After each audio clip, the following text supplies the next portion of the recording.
So you guys are from Pacific Northwest. Yeah. You relocated to California to pursue music, right? Mm-hmm. That's a big investment and belief on your family's part. Yeah. I still think one of the biggest, the support that we got from our family and just their utmost belief in us, like that's really what fueled this. That's what kept us inspiring and mostly made us believe in ourselves, because if we didn't believe in ourselves, like we wouldn't be here. Straight up. Nothing works unless you actually believe. The power of belief they should teach you the power of belief in school on I have a class called believing. I don't know why they don't.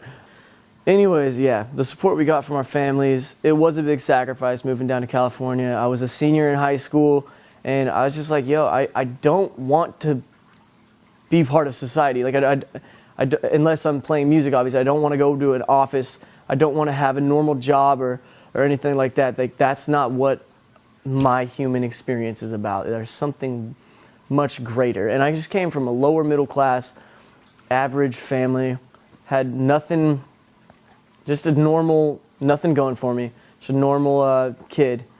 So to have all this happen out of just friendship and love, trust, and believing, like it's a true miracle. And I wish that we would talk about it more, because this story honestly is so inspiring and could inspire so many people to rise up and chase their dreams and pursue their dreams. And I know people talk about that all the time, but like this is, I don't know, we literally were just normal kids. Actually, we weren't normal, but we were weird, definitely. But we didn't care. Like anybody could talk shit all they want on us, and we're like, dude, we don't care. We have each other. We're best friends. Like what? Fight you. But yeah, so it's so cool that we're here right now and we're still growing, and there's so much beauty that could blossom out of all this. This may be out there, but no, it's cool. Where did the name come from? The name EmblemThree, there is much debate and skepticism on where the name EmblemThree came up from. If you want the true story, you came to the right person. This is the true story. A lot of times when we get asked this, Wes is like, I came up with it. But this is the true story. So we played the worst concert of our entire life with this dude named Riley P, who's super talented, don't get me wrong. We were just not in the right state of mind to be performing in front of a bunch of people. And we went up there and we're like, dun, dun, dun, dun, yeah! And it was the worst performance ever. They actually turned the soundboard off, and we basically got booed off stage. So me and Wes went back to the house and we're like, yo, our family was there. They've been investing all this time and money and energy in supporting our dream, and we just failed them. We need to figure something out. And so me and Wes have this cool dynamic where we just bounce ideas off each other. Basically, I'll generate, my gift is creativity, generating the ideas, and his gift would be taking the ideas and actually like helping turn them into a reality, sharing the vision with me and agreeing and cooperating, and we create the vision together. So we were discussing how do we come up with, or we're like, yeah, we need to be a representation of something. It's all about image nowadays, blah, blah, blah, blah, blah. We need to be like an emblem, like a logo, like for a brand, an emblem, you know. And he actually did write emblem on the board. He said, that could be a cool name. Sweet, nice. I was kind of like, I like coming up with the names. I was like, yeah, it's mine. We'll just write that down. But like, we ended up sticking with the name. Then later, this dude named Scott got involved, and he's like, you guys can't call your band Emblem because there's already a company called Emblem, even though I honestly think that we could have called it just Emblem. But that doesn't matter, because the E3 is dope because it shows symmetry. And you know what else has symmetry? The circle of life. So the yin-yang, the totality of the universe. So that's why I like the name EmblemThree, is that. It's an emblem for symmetry and balance and harmony with all things on the good green earth. Many people would say you've made it. Mm-hmm. Have you made it, in your opinion? In my opinion, like, we're just now getting started. I mean, you know, I have like almost 500,000 Twitter followers. That's still not that much. But that's cool. Like, the idea of making it, it's like, what is making it? Making what, you know? Like, making it, becoming super famous? Like, it's honestly, it's not about being famous. Like, who cares if you're super famous, like, or rich? Like, that's not what matters. It's all about the reason behind it. Like, what are you doing with this power, with this influence that you have? Are you using it for your own selfish, like, desires to be famous or be something bigger and pretend that you're bigger and better than everyone else? No, we're not. We're human beings. We possess the same gifts and skills and talents and creative potential as everybody else. And we just want to show you guys that and show people that. But no, we haven't made it. Yes, we're going to keep pushing. Why are we going to keep pushing? Because we have a beautiful message that we want to share with the world. And that is oneness, total equality in everything. Everything's connected. Science now proves it.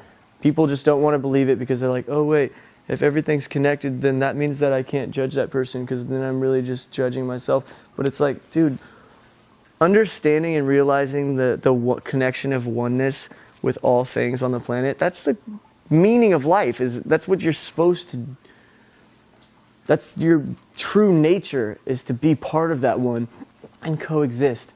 Anyways, I think I got totally off subject and started talking about something random because I go on these tangents. Yeah. You became successful in many people's eyes. Mm-hmm. What's the first toy you bought yourself? Okay, so yeah, just because like I talk about like how material possessions actually beyond necessities, material possessions beyond necessities don't actually have like any true value. Sorry, camera, best friend right here. I did when I first started getting financially stable. I mean, I bought plants and I bought a sick 12-string guitar. I bought an apartment and I bought a bunch of books and candles.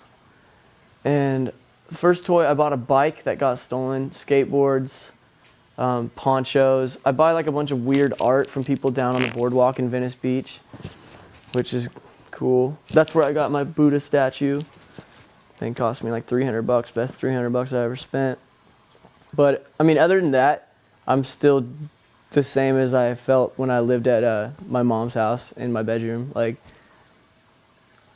doesn't make you any happier. Happiness actually has something to do with needing something and then having that need met. Like, let's say you're out in the middle of the woods and you're freezing cold and you're hungry, and then someone lets you into their cabin and it's warm in there, and they give you some clothes and food to eat. Like, that's what makes you happy, and you're like so stoked and just grateful that they helped you out. Like, that's true happiness. Beyond that, people think that like, okay, so the more that I get, the more that I'll be happy. No, that's the lie. That's the lie of consumerism. You don't actually need that much. Like, if I could, I would stay and live in this caveman house for the rest of my life. It's all that I would possibly need and just be stoked on it. But yeah, so that's that. What was life on the road like for the touring that you've done so far? Is it what you thought it would be? Is it tiring? Life on the road, it all depends for me personally on what I'm doing on the road. Like, if I'm just out there playing songs that I don't have any emotional attachment to or don't have any passion, or yeah, if I don't have any reason, then I actually don't like it. It's not enjoyable for me. I feel like I'm just kind of a zoo animal going up there and people are like, ah! And like, I don't know, I want to actually reach out and connect to the audience and interact and share something truthful rather than like something untruthful.